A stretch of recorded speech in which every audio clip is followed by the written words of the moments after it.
This is my very first time to appear like this in a video game. I did Fishing Sims World, and that was awesome. But this time here, where I'm like fully in the game, you can fully see me. This is absolutely my first time. I cannot wait to see this and have thousands and thousands of people playing this game.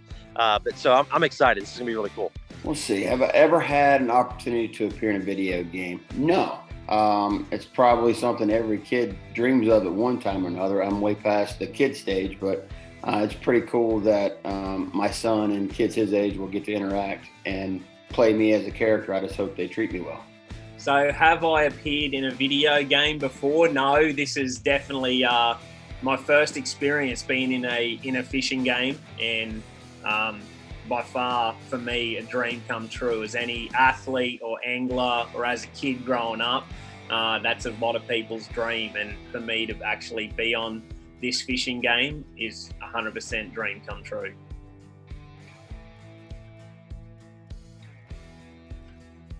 So this was my first time ever being scanned in a video game. And, I was really nervous that, I was going to look weird or strange or whatever. And we had to do a couple little revisions. I had to take my chin up just a little bit, But no, hey, it was cool. First time I've ever been scanned in a video game. And to see the real motion, my appearance, the likeness and all that. Just, again, it's really cool.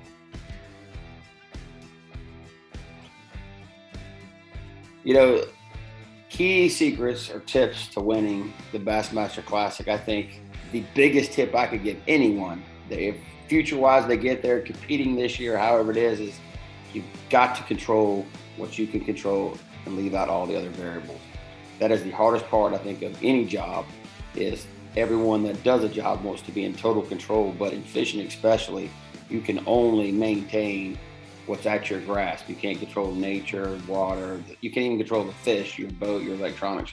You can do the best prep to do that, but it's not actually in your control. What's in control is what's inside your head, and if you stay there, you have a good chance of being successful in bass fishing.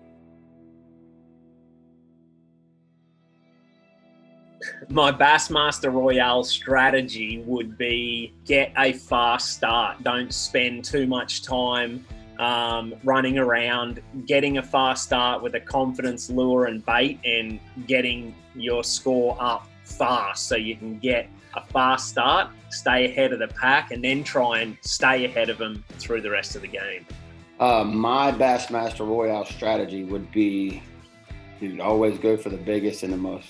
I mean, that's just that's my life. That's the way I live my life. The 5 biggest, go for the biggest one as fast as you can. So guys, here is my strategy for Bassmaster Royale. When I'm playing the game, here's what I'm going to be doing. I'm going to go out and I'm going to try to get 5 in the box quick, right? 5 in the box quick. That gives me a little buffer. That's going to put me middle of the pack or towards the top early on. Then I'm going to switch tactics a little bit and go for those bigger fish. Because once I get 5 in the box, if I can clip off a couple big culls throughout that time frame, I'm going to keep advancing on and possibly win the Royale.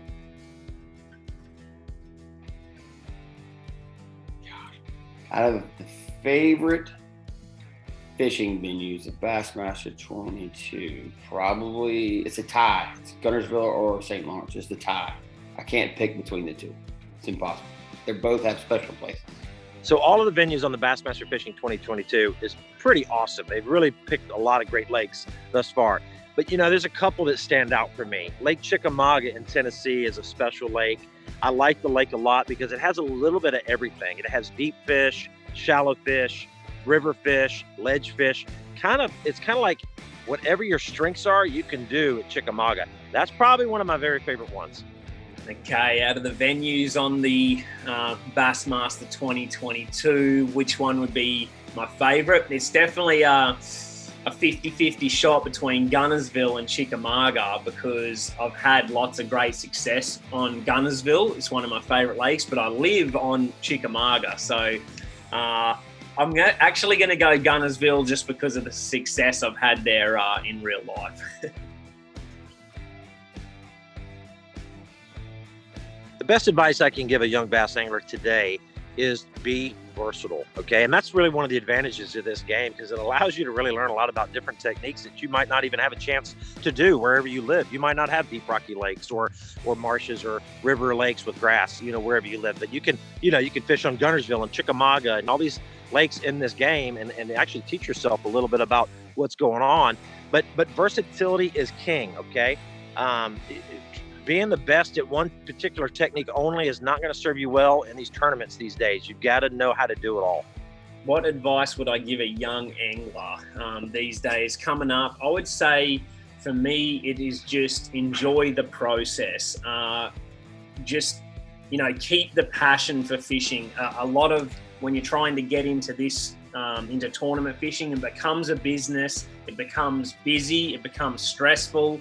A lot of other aspects come into being able to survive in this sport. And so while you're young and you don't have all of that, enjoy the process of just being able to go fishing and learn and continue to get better as you grow up and become, trying to become a professional bass angler. One piece of advice I could give any bass angler today would be follow your gut, follow your instincts, and don't ever apologize for being you. We're not the same. We're not built the same.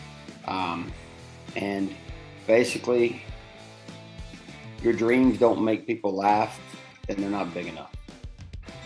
I honestly believe that.